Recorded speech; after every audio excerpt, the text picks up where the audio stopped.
Herkese merhaba, Zevk Sanat kanalına hoş geldiniz. Ben Gökçe. Bu videoda sizlerle elimde görmüş olduğunuz punch needle tekniğiyle papatyalı pano yapacağız.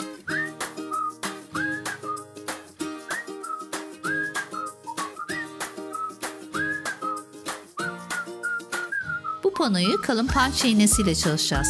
Biraz iğnemizi tanıtmak istiyorum size. Kalın iğnemizin A, B, C, D olmak üzere 4 farklı boyut ayarı var. Biz işleyeceğimiz desene göre bu ayarları yapacağız.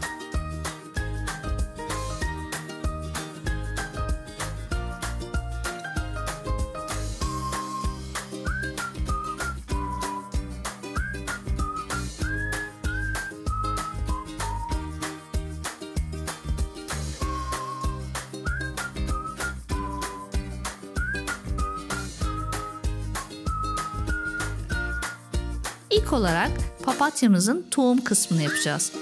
O yüzden sarı renkli ipimizi telimizin yardımıyla iğnemize geçiriyoruz.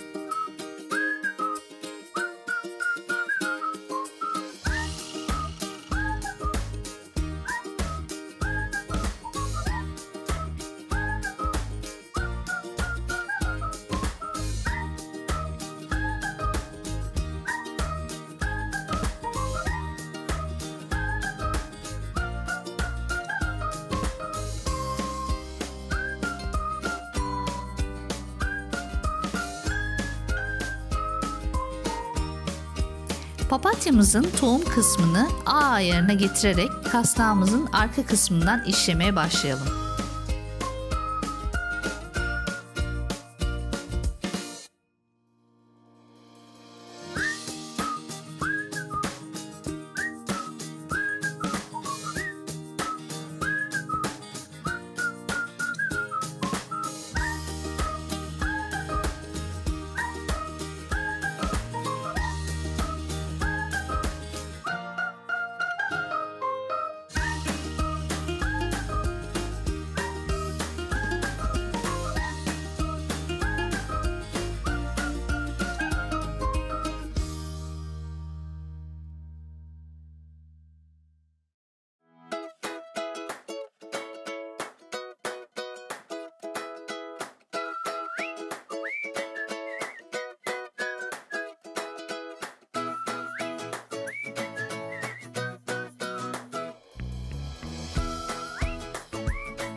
Ön yüzünü çevirdiğimizde pofidik kısmını kullanmış olacağız.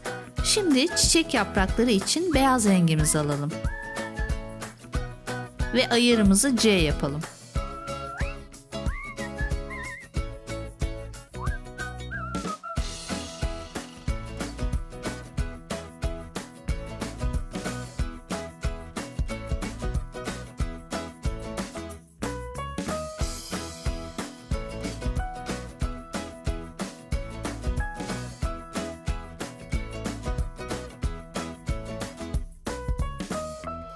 Kumaşımız iri delikli olduğu için iğnemizi kumaşa batırdığımız noktalara elimizle destek verelim ki ipimiz kumaştan çıkmasın.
Çiçeğimizin sapı ve yaprakları için de yeşil rengimizi kullanacağız ve iğne ayarımızı B yapalım.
Çiçeğimiz tamamlandı.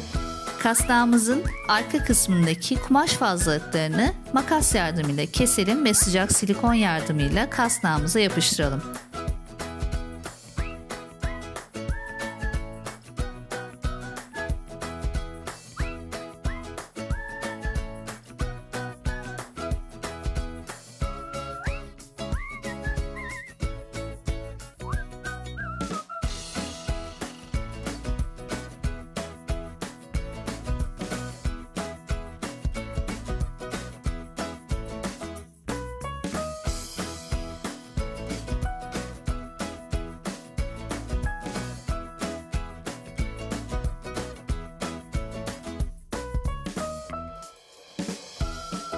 Ve arka kısmını da kapatmak için keçe kullanalım.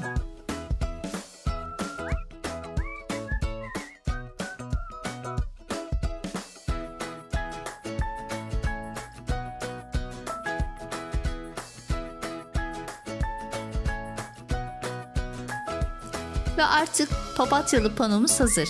İstediğiniz yerde sergileyebilirsiniz. Umarım videomu beğenmişsinizdir. Beğendiyseniz beğen butonuna basmayı ve kanalıma abone olmayı, bildirimleri açmayı sakın unutmayın.